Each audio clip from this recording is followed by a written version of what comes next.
삼위일체 뜻 성부, 성자, 성령의 이름은 무엇일까? 블로그에 올라온 진리수호님의 글입니다. 성부와 성자와 성령의 이름으로 침례를 주고 예수를 성자로 부르는 것이 맞을까? 서슬퍼런 교황과 목숨 걸고 싸우며 종교개혁을 이뤄낸 위대한 개혁가 마틴 루터 덕분에 지금은 평신도들도 자유롭게 마음껏 성경을 보며 진리를 알아가는 기쁨을 누리고 있다. 하지만 종교개혁과 함께 청산되어야 할 가톨릭의 잔재들이 개신교에 유입되어 바른 신앙을 저해하며 악영향을 끼치고 있다. 예수를 부르는 성자 하나님이라는 호칭과 성부, 성자, 성령의 이름으로 침례를 주는 의식은 반드시 청산했어야 할 가톨릭의 잔재였다. 그런데 이를 모르는 일부 개신교 목사들이 아무렇지 않게 예수를 성자 하나님이라고 부른가 하면 성부와 성자와 성령의 이름으로 침례의식을 행하고 있다. 이 호칭과 침례의식이 얼마나 위험한 신앙인지 모르는 것이다. 먼저 성부와 성자와 성령의 이름으로 침례를 주는 것이 맞는지부터 살펴보자.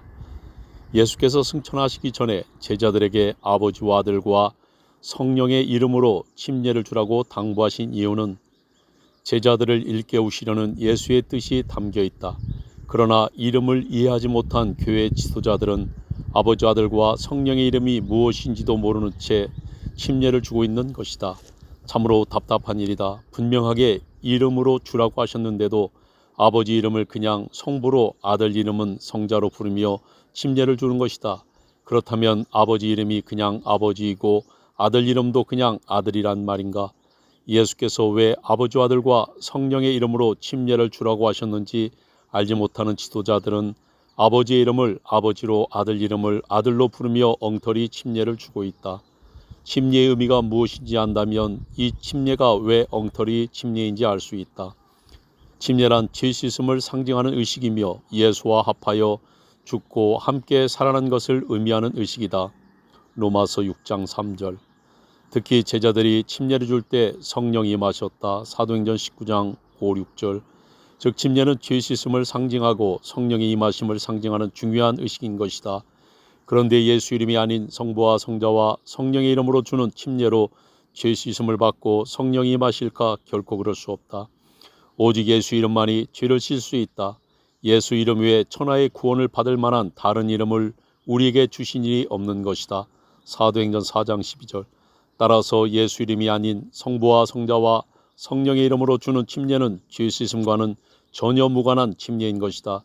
지금도 가톨릭은 예수 이름을 성자로 대체하여 악한 침례의식을 행한다. 그런데 가톨릭을 뛰쳐나온 개신교에서도 이를 따르고 있는 것이다.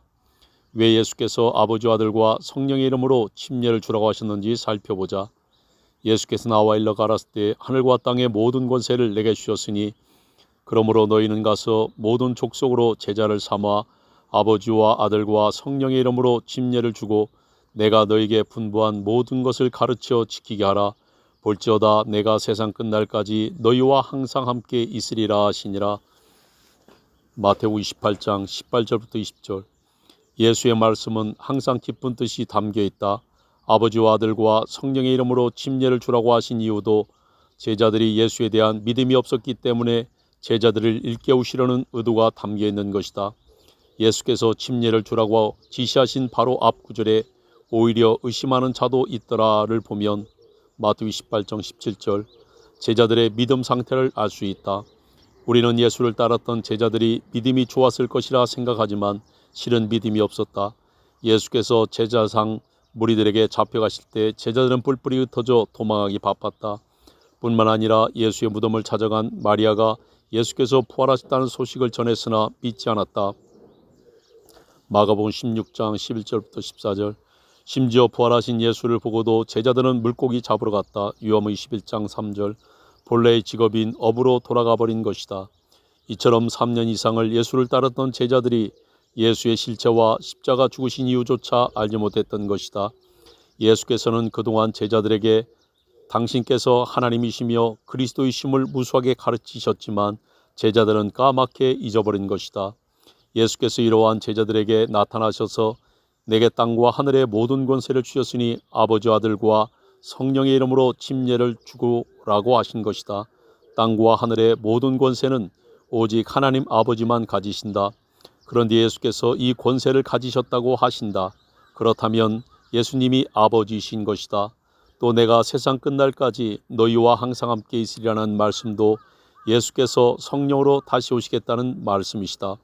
그러므로 아버지와 아들과 성령의 이름으로 침례를 주라는 명령 안에는 아버지와 아들과 성령이 당신이심을 깨닫게 하시려는 뜻이 담겨 있는 것이다. 즉 제자들이 성령을 받은 후에 아버지와 아들과 성령의 이름에 대해 예수께서 하신 말씀이 생각나게 하시려는 것이다. 요한복음 14장 26절. 이 이름들을 알면 그동안 따랐던 예수님이 누구신지 실체를 알 수 있기 때문이다. 이제 예수께서 아버지 아들과 성령의 이름을 무엇이라고 가르쳤는지 차례로 살펴보자. 1. 예수께서는 아버지의 이름을 무엇이라고 가르치셨을까?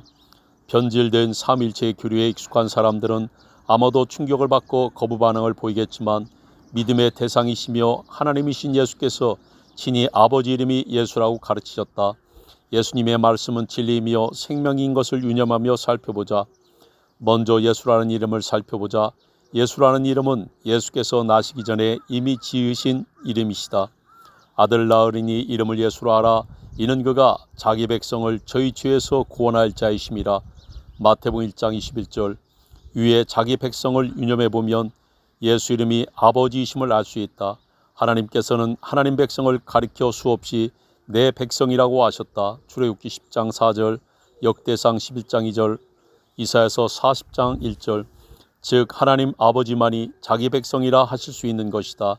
따라서 하나님 백성이고 자기 백성인 예수는 당연히 하나님 아버지이신 것이다. 예수께서는 또 풀이에서 나는 내 아버지 이름으로 왔음에 요한복음 5장 43절, 내가 아버지 이름으로 행하는 일 요한복음 10장 25절, 내가 아버지의 이름을 나타내었나이다 요한복음 17장 6절, 내가 아버지의 이름을 저희에게 알게 하였고 요한복음 17장 26절이라고 하시며 예수라는 이름이 곧 아버지 이름이심을 반복하여 말씀하셨다. 또 나와 아버지는 하나이니라 요한복음 10장 30절, 나를 보는 자는 나를 보내신 이 아버지를 보는 것 요한복음 12장 45절, 나를 본 자는 아버지를 보았다 요한복음 14장 9절에서 10절이라고 하시며 당신과 아버지가 한 분이심도 분명히 하셨다. 이사야 선지자도 한 아이로 오실 예수에 대해 전능하신 하나님이라 영존하신 아버지라 하시며 이사야서 9장 6절 예수에 대하여 전능하신 아버지라고 증거했다. 또한 예수라는 이름 자체가 아버지의 이름이시다. 예수라는 뜻이 구원하시는 여호와 또는 여호와는 구원이시라는 뜻인 것이다. 즉 예수 이름은 스스로 있는 자인 여호와라는 이름과 구원이 합성된 이름인 것이다. 스스로 자존하시는 여호와 한 분 외에는 모두 다 피조물이다. 그러므로 구원하시는 여호와라는 뜻으로 지으신 예수라는 이름은 하나님 아버지이신 것이다. 이 아들의 이름은 무엇일까? 예수시다. 하나님께서는 예수께서 나시기 전부터 이미 예수라고 지으셨다. 마태복음 1장 21절, 누가복음 1장 31절. 3. 성령의 이름은 무엇일까? 성령의 이름도 역시 예수시며 예수의 영이시다. 성령이란 하나님의 영이시다. 예수께서는 아버지께서 내 이름으로 보내실 성령이라고 하셨다. 요한복음 14장 26절. 즉 성령의 이름도 예수인 것이다. 예수께서는 제자들에게 성령으로 오셔서 내가 세상 끝날까지 너희와 항상 함께 있으리라고 하셨다. 이에 대해 이사야 선지자도 예수에 대해 보라 처녀가 잉태하여 아들을 낳을 것이요 그 이름을 임마누엘이라 하리라. 이사야서 7장 14절이라고 예언했다. 임마누엘이란 함께 하시는 하나님이시며 성령이시다. 따라서 성령의 이름도 예수인 것이다. 나중에 예수의 말씀을 기억한 제자들은 성령에 대해 예수의 영, 사도행전 16장 7절, 그리스도의 영, 베드로전서 1장 11절, 주의 영, 고린도후서 3장 10절이라 기록했다. 즉 성령의 이름도 예수시며 예수의 영인 것이다. 제자들은 성령을 받은 후 아버지와 아들과 성령의 이름을 깨닫고 예수 이름으로만 침례를 주었다. 즉 예수께서 하신 말씀을 기억한 제자들은 오직 예수 이름으로만 침례를 주었다. 사도행전 2장 38절, 8장 16절, 10장 48절, 19장 5절. 결코 아버지와 아들과 성령의 이름으로 침례를 주지 않았다. 믿음이 분산되면 결코 구원이 없다. 예수께서 아버지와 아들과 성령의 이름으로 침례를 주라고 하신 것은 당신이 아버지시며 아들이시고 성령이신 것을 깨닫게 하여 당신께서 성령의 전부이심을 알게 하려는 것이다. 기독교는 오직 예수를 믿는 믿음으로만 구원을 얻는다. 믿음이 분산되면 결코 구원이 없다. 믿음이 오직 예수께로만 행해야 한다. 예수께서는 성경의 마지막 장에서 나는 알파와 오메가요 처음과 나중이요 시작과 끝이라고 선포하셨다. 계시록 20장 13절. 즉 당신께서 시작인 창조부터 마지막인 심판까지 모든 것을 주관하시는 하나님이시라는 말씀이시다. 또 여호와께서도 이스라엘의 구원자인 만군의 여호와가 이같이 말하노라. 나는 처음이요 나는 마지막이라 나 외에 다른 신이 없느니라고 하셨다. 이사야 44장 6절. 따라서 예수와 여호와는 한 분 하나님이신 것이다. 가톨릭 신학자들은 유일하신 하나님이신 예수를 성자 하나님으로 격화시켰다. 기독교 초기 이단인 아리우스 때문에 삼일체라는 교리가 세워졌다. 아리우스는 예수는 창조물이라며 사람들을 미혹했다. 이에 대해 아타나시우스는 예수와 성령과 아버지는 한 분이시라고 맞서 대항했고 결국 이 주장이 채택되어 삼일체라는 교리가 세워졌다. 이 교리가 변질되지 않고 기독교를 지탱하는 기독노릇을 했다면 기독교는 쉽게 무너지지 않았을 것이다. 그러나 안타깝게도 이 교리는 오래가지 못했다. 아버지와 아들과 성령의 이름이 예수님이시고 한 분이심을 이해하지 못한 지식적 신학자들이 예수를 성자, 아들, 하나님으로 호칭함으로써 예수와 아버지를 구별시켰다. 뿐만 아니라 이들은 한술 더 떠 성부는 성자와 성령이 아니며 성령은 성부와 성자가 아니고 성자는 성부와 성령이 아니라는 이론까지 만들어 하나님을 명확히 세도로 구별하여 삼위일체를 삼신론으로 변개했다. 또 일체가 한 분이심을 이해 못한 신학자들은 일체를 한 본질, 같은 성질이라는 논리를 폈다. 즉 성부, 성자, 성령은 각각 구별되나 본질이 하나이기에 일체라는 것이다. 이렇게 변질된 삼일체 교리는 새 하나님의 가면을 쓴 사탄을 믿게 하였고 결국 기독교를 통째로 무너뜨리는 도끼가 되었다. 성자, 아들, 하나님이라는 호칭이 중세교회에 어떤 영향을 끼쳤는지 살펴보자. 중세교회 삼일체 그림. 이 기막힌 그림 속에 세 명의 하나님들은 회의 중일까 아니면 한담을 나누고 있을까? 이 그림은 중세교회의 교인들이 하나님을 세도로 믿고 있었다는 것을 증명하고 있다. 성자, 아들, 하나님이라는 호칭은 예수를 영원히 아들로 존재하게 만들었다. 영원히 마리아의 품에 안겨 있는 예수. 가톨릭의 예수는 언제나 마리아 품에 있는 아들로 머물러 있다. 성당의 곳곳에 서 있는 수많은 예수 동상들은 늘 마리아의 보살핌을 받는 연약한 아들로만 존재한다. 예수를 성자 하나님으로 부름으로써 나타난 첫 번째 결과는 마리아의 하나님 어머니 등극이다. 예수를 아들 하나님으로 부름으로써 세 분 하나님을 믿고 타락한 교회는 아들 하나님을 낳은 마리아를 하나님의 어머니, 하늘 황후, 레위기 7장 18절로 추대하여 숭배받는 위치에 올렸다. 새 하나님을 믿게 된 기독교는 이렇게 급속도로 변질되었고 사탄이 마음껏 활개치는 사탄의 놀이터가 되고 만 것이다. 눈이 어두워진 교회는 우상 종교의 염주를 본따 묵주를 만들어 돌리고 성모송으로 염불하며 촛불을 켜고 복을 빌거나 죽은 자를 위해 향을 피우는 등 그야말로 저를 훨씬 능가하는 우상 종교가 되고 말았다. 삼신론인 새 신을 섬기며 참 하나님을 잃어버린 신도들은 임금이시며 왕이신 예수 그리스도를 제치고 사람을 왕, 교황으로 뽑아 하나님의 대리자로 섬겼다. 또 땅에 있는 종교 지도자들을 아버지라 하지 말라. 마태복음 23장 9절이라는 말씀을 어기고 땅의 지도자들을 아비라 부르며 따랐다. 신부 파더. 황제를 파문할 정도로 막강한 권세를 휘두른 교황은 검을 가진 자는 검으로 망한다는 예수님 말씀을 무시하고 검을 들고 십자군 전쟁을 일으켜 수많은 이방인들을 죽이기도 했다. 예수께서 죽으신 구원의 십자가를 들고 사람들을 학살한 것이다. 이로 말미암아 이방인들에게 십자가는 구원의 십자가가 아니라 전쟁의 십자가, 살육의 십자가로 비춰지게 만들어버렸다. 뿐만 아니라 사람을 죽일 수 있는 막강한 권세를 가진 종교 지도자들은 귀신 들린 마녀를 색출한다는 명분으로 악의적인 선동과 온갖 고문을 통하여 마녀를 사냥하고 마녀들의 재산을 착취하는 등 누명을 씌워 수를 헤아릴 수 없는 많은 사람을 죽였다. 우상 종교가 된 중세 기독교는 악마의 종교, 공포의 종교였다. 구원의 종교이며 사랑의 종교인 기독교가 이처럼 사악하고 가증한 종교로 변질되게 만든 단초는 예수를 성자 아들로 부르며 하나님의 이름을 가진 새 신을 섬기면서 시작된 것이다. 예수를 성자 아들 하나님이라 부르는 것은 예수를 모독하는 것이다. 예수를 성자 하나님으로 부르는 것은 예수를 아버지의 자리에서 끌어내리는 참남한 행위인 것이다. 지음받은 인간이 창조주 하나님을 구별하며 나누고 소유를 정하는 행위는 사악한 행위이다. 아버지와 분리된 아들은 더 이상 유일하시고 참 하나님이 아닌 것이다. 요한복음 17장 3절. 예수께서 왜 아들로 오셨는가? 하나님이신 예수께서 아들로 오신 것은 첫사람 아담을 대신하여 둘째 사람으로 오신 것이다. 고린도전서 15장 47절.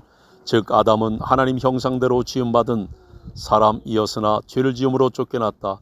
예수께서는 죄인이 된 아담을 대신하는 아들인 중보자로 오신 것이다. 예수께서 아들 사람으로 오신 것은 눈에는 눈, 이에는 이라는 율법의 원칙에 따라 사람의 죄는 사람이 갚아야 하기 때문에 아들로 오신 것이다. 즉 한 사람 아담으로 인해 인류에게 죄가 들어온 것처럼 한 사람 예수로 말미암아 모든 사람이 구원받게 하시려고 아들로 오신 것이다. 로마서 5장 12절부터 17절. 아들로 오신 예수께서는 죄가 없으시지만 죄인들을 대신하여 금식을 하시고 마귀의 시험과 침례를 받으시고 기도하셨다. 그리고 자기 백성들의 죄를 짊어지시고 십자가에서 대속하심으로 죄를 사하시고 구원하셨다.